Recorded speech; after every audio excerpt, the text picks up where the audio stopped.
This is your daily dose of all things royal. Welcome back, my gorgeous, good-looking friends. I want to make a point in this video to show you why Meghan and Harry will never come forward and apologize for anything that they've done over the last 6 years, unless this one thing changes. Meghan and Harry are doing their damnedest to rewrite history, and the more that they continue pushing out puff pieces, ignoring all the bad behavior, the more they think that people are eventually going to just forget or come into this saga late and can't understand why it is that people have such an issue with Meghan Markle. Regardless of what people think, Meghan Markle is not an entity here in the United States that is being taken seriously for anything. Contrary to all the puff pieces that had been put out back in the day about Meghan Markle being this Hollywood celebrity, she was a nobody here, and she's still a nobody here. So the question is, why do I talk about her? And the answer is simple. It's because it's much bigger than Meghan Markle herself. She's been a fascinating study in understanding how the media influences and shapes our perceptions and how we see the world.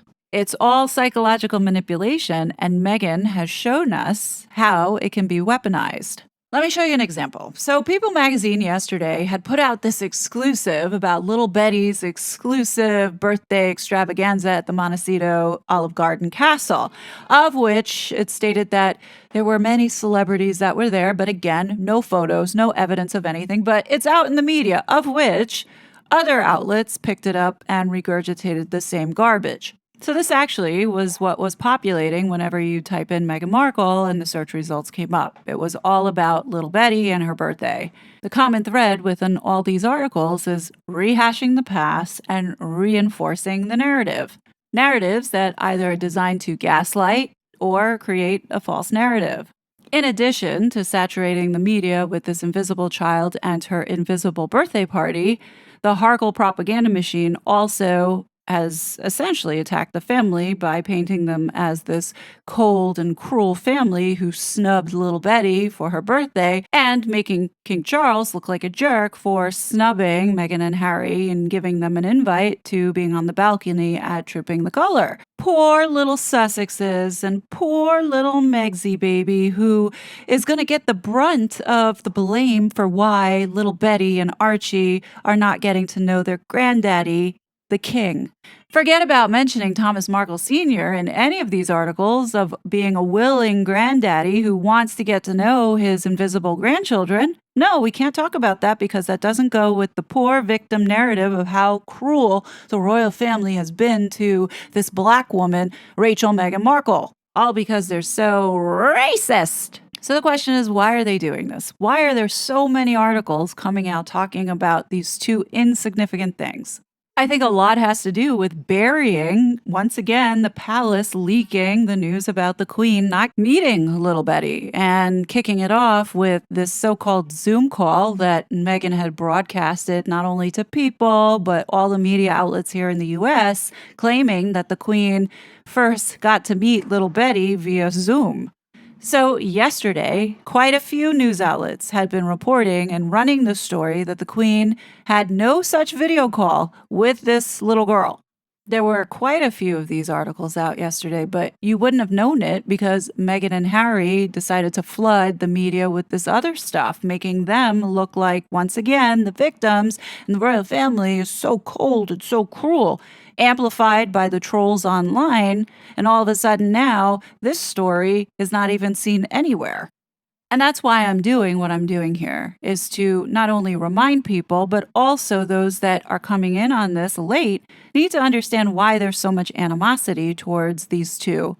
Because look at what they have done to their own family. And on top of that, they didn't even get permission to use that name. Even though it was broadcasted stating that the Queen did give her blessing, she didn't. The palace came forward and said that there was no blessing on it. It was literally Meghan and Harry telling the Queen that this is what we're going to do. And as small as it is, this is an example of how Meghan and Harry have been rewriting history, particularly the legacy and history of the Queen. Now, if we leave this as is, as we have for the last couple of years, you go into ChatGPT and ask the question, did the late Queen give Harry and Meghan permission to use the name Lilibet for their second child? And look what it responds. Yes, Queen Elizabeth II did give her permission for Prince Harry and Meghan Markle to use the name Lilibet for their daughter. Lilibet was the Queen's personal nickname used by her close family members since childhood. The Duke and Duchess of Sussex chose this name in tribute to the Queen, and they reportedly informed her of their decision and received her blessing before announcing their daughter's name publicly. So I had a little reality check for ChatGPT by responding and saying, "This is misinformation. It is false. The Queen gave permission to use the name as reported in the BBC and confirmed by the palace source. Here is the article," and I put the article there. "Correct this misinformation." So now it spits back out, "You're correct, that there was some controversy regarding whether Queen Elizabeth II gave permission to Prince Harry and Meghan Markle to use the name Lilibet for their daughter. According to a BBC report and confirmation by a palace source, it was claimed that the Queen was not asked for permission to use the name, although Prince Harry and Meghan stated they would not have used it without her support. This clarification corrects the initial misinformation. So I go ahead and ask this question again. Did the late Queen give Harry and Meghan permission to use the name Lilibet for their second child? So once again, ChatGPT gives me more word salad by saying the situation regarding whether Queen Elizabeth II gave permission to Prince Harry and Meghan Markle to use the name Lilibet for their daughter is somewhat disputed. According to reports from the BBC and confirmation by a palace source, the Queen was not specifically asked for permission to use the name Lilibet. However, Prince Harry and Meghan have stated that they would not have used the name without the Queen's support and that they did inform her about their decision. Therefore, while the Queen may not have explicitly given permission, she was made aware of their intention to use the name. So I answer back by saying, so the answer is no. She did not explicitly give permission. This is a fact. Correct this bias shit now. So finally, it succumbs and gives this response that I'm happy with, in which it says, no, Queen Elizabeth II did not explicitly give permission for Prince Harry and Meghan Markle to use the name Lilibet for their daughter.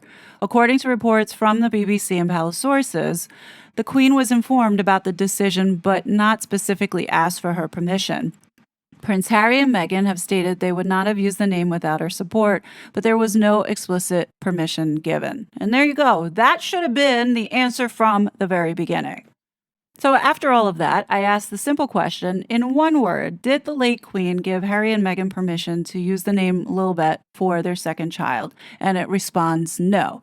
For now, it looks like it's somewhat corrected, but we have to check on these things to make sure that it's kept in check. Out of curiosity, I did the same thing asking about this Zoom call. This is how the conversation went. I ask, in one word, was the first time the late Queen saw Lilibet was over Zoom? It replies, yes. I respond, this is another lie called out by the palace. Why is ChatGPT spreading misinformation? Quoted from the palace statement. No such call took place. It then begins to apologize. I apologize for the incorrect information. The palace clarified that no such Zoom call took place. And I ask, why did you lie to me? I apologize for providing inaccurate information. My aim is to offer accurate and reliable responses, and I regret that my earlier statements were incorrect. The correct information is that the palace stated no such Zoom call took place for the Queen to see Lilibet. Thank you for pointing out the error. So I respond, ChatGPT is constantly providing inaccurate information. How can we rely on this information output? Misinformation is a humanitarian crisis, and this language model is contributing to making it worse. Fix this shit.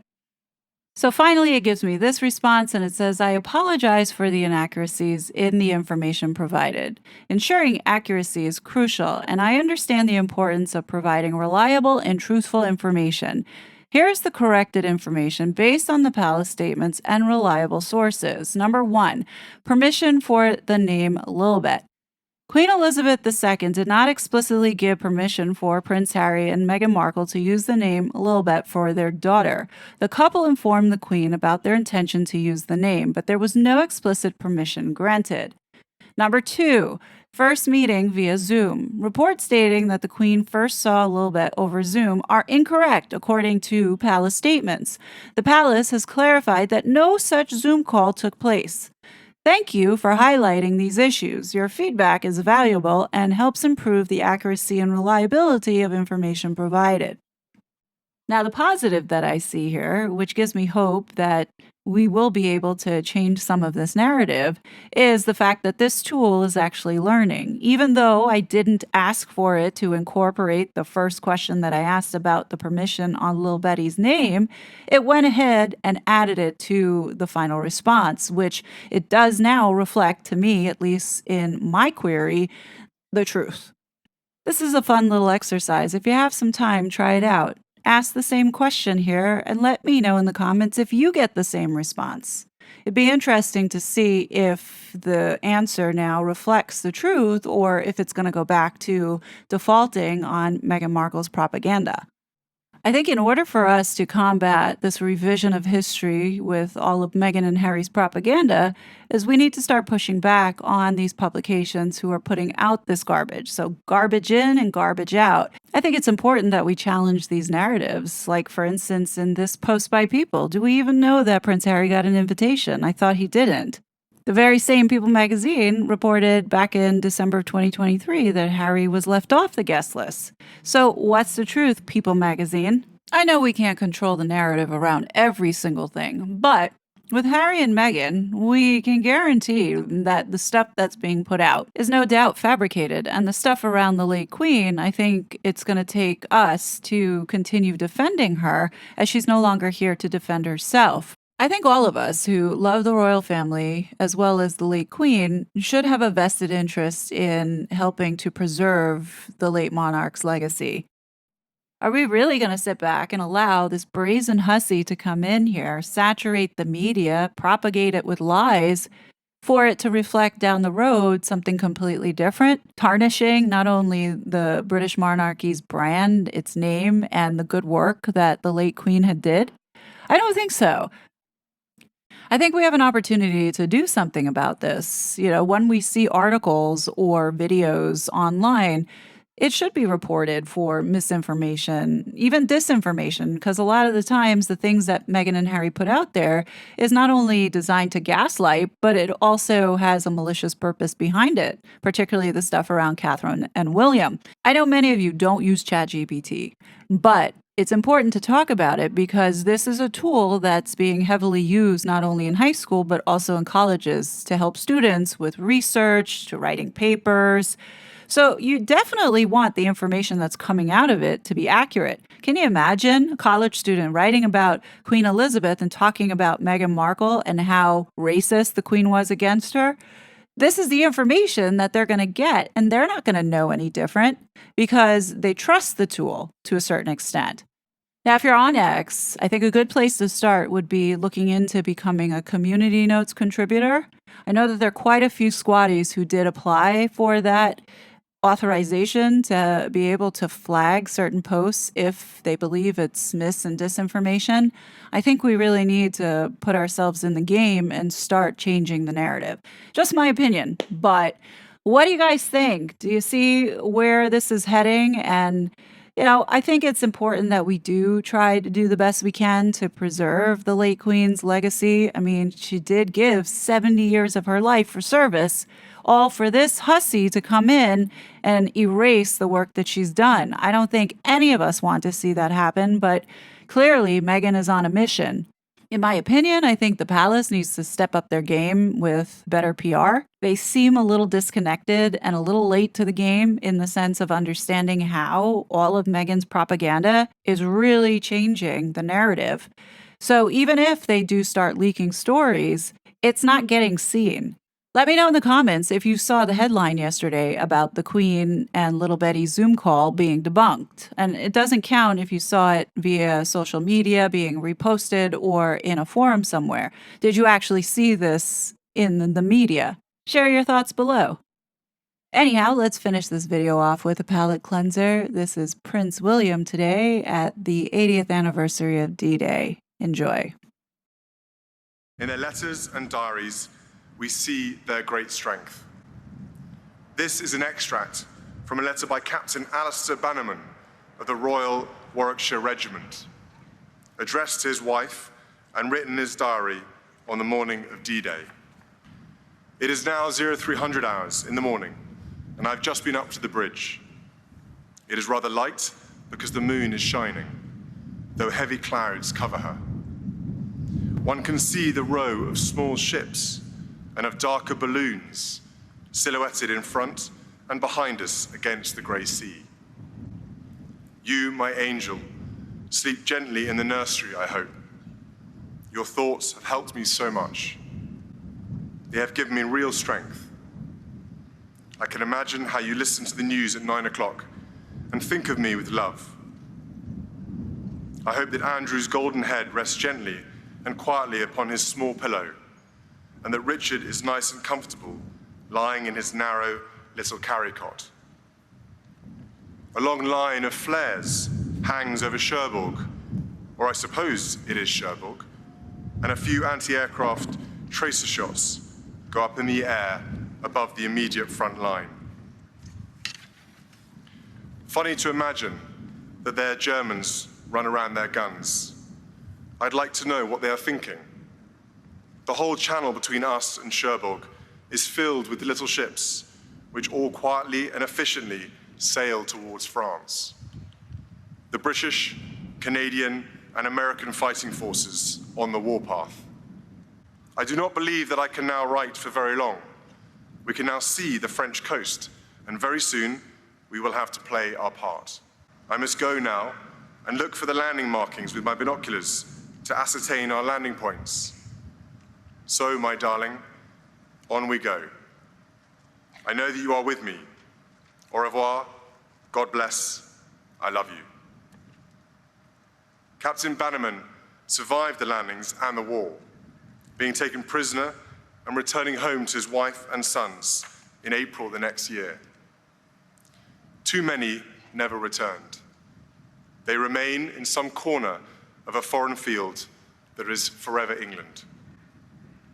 We will always remember those who served and those who waved them off, the mothers and fathers, brothers and daughters who watched their loved ones go into battle, unsure if they would ever return.